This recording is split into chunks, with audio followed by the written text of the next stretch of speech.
Hello viewers, మీ భుక్తాయాసానికి స్వాగతం. ఈరోజు నేను చూపిస్తున్నది క్యారెట్ పచ్చడి.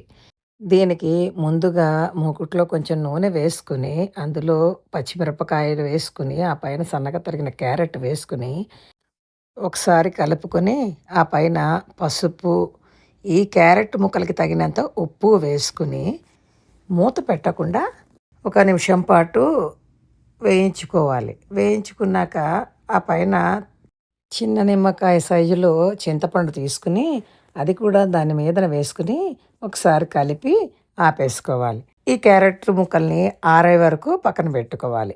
ఈ పచ్చడికి క్యారెట్ పచ్చి పచ్చిగానే ఉంటేనే బాగుంటుంది. అలాగే రుబ్బినప్పుడు కూడా నీళ్ళు అస్సలు పోయకుండా రుబ్బాలి.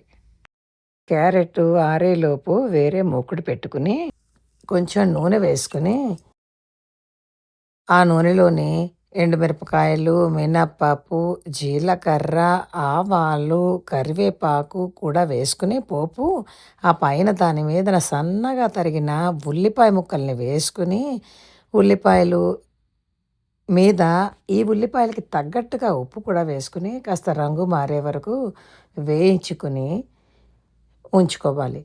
ఇప్పుడు క్యారెట్ ఆరిపోయి ఉంటుంది. ఆ ఆరిపోయిన క్యారెట్‌ని పచ్చడిగా రుబ్బుకుని మిక్సీలో, ఆ రుబ్బుకున్న పచ్చడిని వేయించుకున్న ఉల్లిపాయల మీద వేసి గ్యాస్ స్టవ్ ఆపేసి ఒకసారి బాగా కలుపుకొని వడ్డించుకోవడమేనండి. ఇది అన్నంలోకి బావుంటుంది. అలాగే చపాతీలోకి కూడా బావుంటుంది.